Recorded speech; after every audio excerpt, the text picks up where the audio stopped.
سال پہلے کسی نے مجھے ایک روایت بھیجی اور کہا کہ معصوم نے فرمایا ہے کہ ہمارے شیعوں کی نشانیوں میں سے ایک نشانی یہ ہے کہ ان کے کام میں کیا ہونی چاہیے؟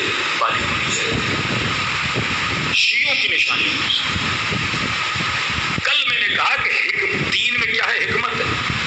پھر بھائی آپ سارے شلوار ٹخنوں سے اوپر کرو، آپ سارے وہی کام کرو کہ آج آپ اپنے بھائیوں پہ تو تنقید کرتے ہو کہ وہ ایسے کام کرتے جن میں حکمت نہیں، جبکہ رسول کا قول بھی موجود ہوتا ہے کہ اپنے دشداش کو جبے کو اتنا اوپر کرو کہ ٹخنا نظر ہے۔ قول بھی موجود ہے، کل اس میں تفصیل سے پڑھ چکا، لیکن آپ اپنی شاعری میں بھی ٹوکتے ہو اور باتیں کرتے ہو کہ بھائی یہ کیسی خلاف حکمت باتیں ہیں، اور آپ یہ کہو کہ حضرت نے یہ کہا کہ ہمارے شیعوں کی نشانیوں میں سے کہ ان کے کام میں کیا ہوتی ہے؟ پالی ہوتا۔ پالی پہننا حرام نہیں، اس پہ بات نہیں کرتا، فقہی طور پہ ایک پالی پہنو، 2 پہنو، 4 پہنو، 6 پہنو، بھائی آپ کی مرضی ہے، میں اس پہ نہیں جا رہا، لیکن اس کو اہل بیت سے ملانا یہ گناہ اکبر ہے۔ اس کو کلچر آف ازا سے ملانا یہ بہت بڑا گناہ ہے۔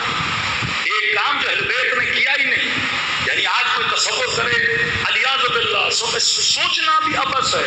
انسان سوچتے ہوئے بھی انسان کو شرم آتی ہے کہ انسان یہ سوچے امام زمانہ ظہور کرے اور مولا نے بالی پہنی۔ تم خود کو کس کا شبیہ بنانا چاہ رہے ہو؟ علماء کو نہیں پتا، مراجع کو نہیں پتا، مجتہدین کو نہیں پتا، عرفاء کو نہیں پتا، کس کا خود کو شبیہ بنا رہے ہو؟ اور اس قدر یہ تیزی سے بڑھ رہا ہے، میں دیکھ رہا ہوں، تعجب ہے مجھے۔ ایک تو پھر یو کے لوگوں کو دیکھا، پھر انڈیا کے لوگوں کو دیکھا، جس بھی جماعت کو دیکھو، یہ مکسچر آف کلچر